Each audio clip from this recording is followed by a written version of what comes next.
Người đàn ông kiếm được ít tiền từ việc bán ốc cay. Người chủ thứ hai của anh ấy thấy vậy thì rất đến mức. Sau đó liền đổi ý báo cáo người đàn ông, bảo anh ta đầu cơ. Sau khi đám đầu tư mạo hiểm rời đi, hắn lại bắt đầu thử bán hàng. Nhưng hắn lại chẳng nắm được bí quyết làm nên món ốc cay. Ê ghê, thằng già, thứ này chẳng phải hay bị nghiền da cho gà ăn sao? Sao ông còn đem đi hầm thế? Cô đúng là kiến thức hạn hẹp, hiểu biết nông cạn. Cô thì biết gì, thứ này bán chạy thế nào trong thành phố ấy chứ? Dân thành phố khoái món này lắm.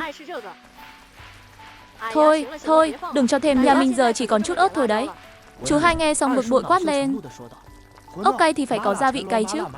Không bỏ mấy thứ này vào sao? Nói đi nào, cô biết một bát này bán được bao nhiêu tiền không hả?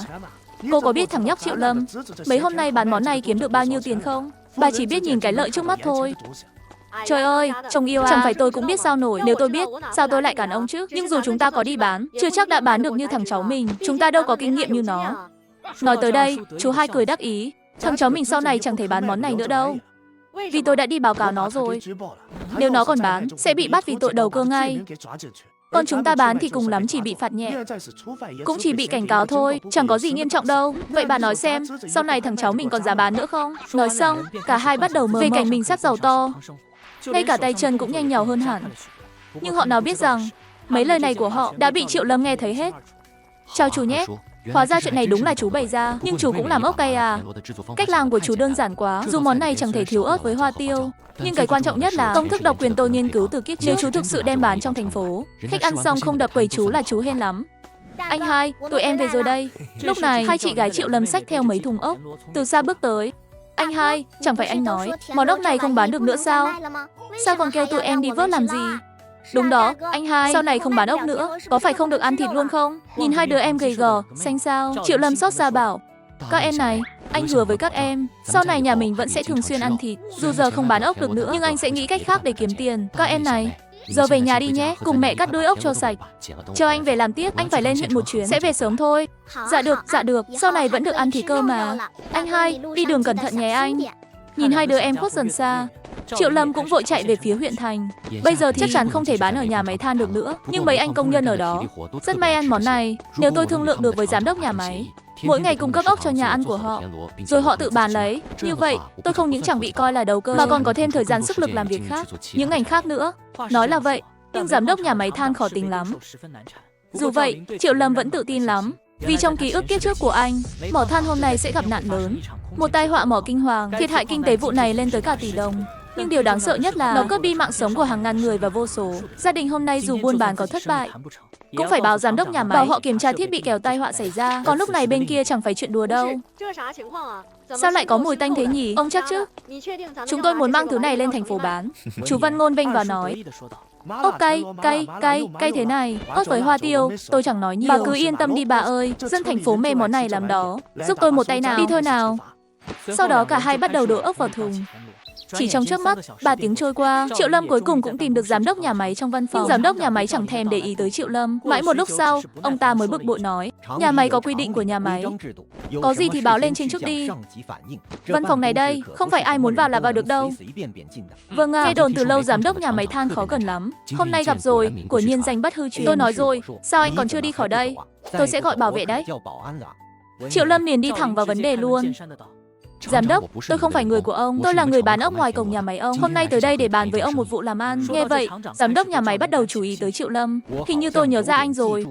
Ngày nào đi làm tôi cũng thấy anh ngoài cổng. Nhưng giữa hai ta thì có gì để bàn đây? Là thế này à, giám đốc, ông cũng biết giờ họ siết chặt đầu cơ lắm. Nên tôi nghĩ, số ốc tôi làm mỗi ngày có thể đưa vào nhà ăn của ông, rồi người của ông bán. Ông yên tâm, công nhân ông thích món này lắm. Đâu. Nghe xong, giám đốc nhà máy bắt đầu tính toán trong đầu. Thằng nhóc này nói cũng có lý đấy. Tôi từng thấy nó bán ngoài kia, toàn là công nhân nhà máy mình. Đang mua ầm ầm, nếu đưa vào nhà ăn thật, chắc chắn bán được. Nhưng tôi cũng phải kiếm chút cháo ở giữa chứ. Nghĩ vậy, giám đốc nhà máy cười hỏi. Được thôi, anh bạn trẻ. Nhưng anh định bán cho tôi giá bao nhiêu đây? Giám đốc, là thế này, khi tôi bán ngoài cổng nhà máy ông, là 1 xu một bát to. Nếu ông bán, ta chia 4-6 nhé. Ông 4, tôi 6 thế nào? Giám đốc nhà máy cười khẩy một cái. Anh nói gì thế? Tôi nghe nhầm mà. Một bát tôi chỉ được 4 xu thôi. Anh bạn, anh tính toán kiểu gì mà hà khắc thế? Thế này đi, anh đưa ốc cho tôi trả anh 1 xu mỗi bát. Còn giá bán ở nhà ăn này, tôi tự quyết định nhé. Nghe vậy, Triệu Lâm không khỏi cau mày. Vậy ông định bán một bát bao nhiêu? 5 xu à? Không phải vậy đâu. Nam Su, anh bạn ơi, anh nghĩ xem, làm món ốc này đâu có dễ. Không chỉ phải lội sông Bắt, còn phải rửa sạch cát với ớt bên trong, dầu ớt các thứ nữa. Đường đi lại cũng mấy chục cây số. Tôi bán hơn 5 xu chẳng lẽ không được? Không phải vậy, tôi lo hết mọi công đoạn từ đầu đến cuối. Ông chỉ việc bán là xong. Hơn nữa, ông đẩy giá cao thế có quá không? Ai lo công đoạn nào thì có gì quan trọng. Tôi chỉ hỏi anh có làm mấy bước đó không thôi. Còn lại, anh đã bán cho tôi đặt giá bao nhiêu liên quan gì đến anh? Giám đốc, bán vậy có thể kiếm nhiều hơn thật. Nhưng vấn đề là kiểu này, chẳng ai mua nổi một bát. Cuối cùng thì còn làm xấu mặt tôi trước đám công nhân nữa. Như vậy, sau này tôi có bán món mới gì, cũng chẳng ai thèm mua nữa, nên Triệu Lâm chẳng muốn. Đôi co thêm với người như giám đốc nhà máy, chỉ để lại một câu nhắc nhở. Giám đốc, ông mau cho người kiểm tra lại thiết bị đi.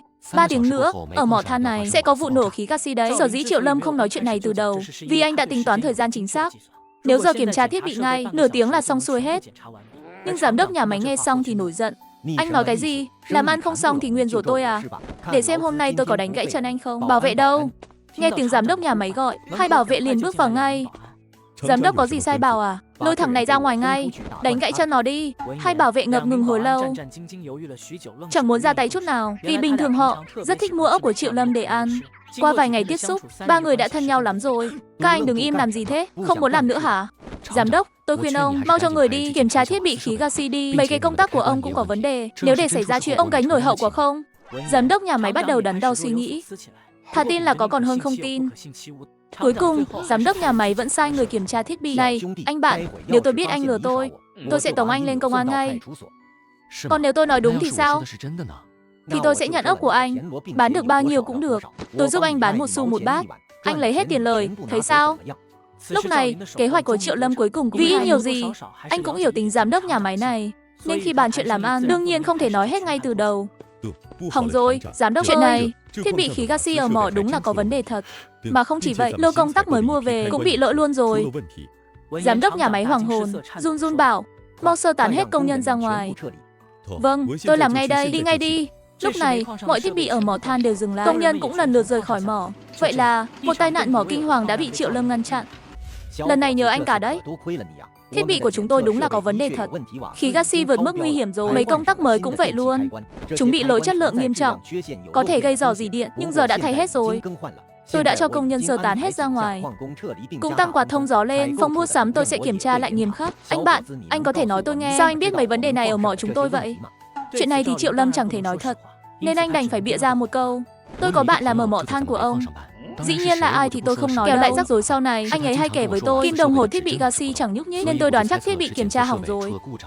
Anh ngờ đâu, tôi đoán trúng phóc. Còn về mấy công tắc kia, thì do nhà máy sản xuất mà ông mua. Tôi ghé qua đó mấy hôm trước, nên biết lô công tắc đó bị lỗi.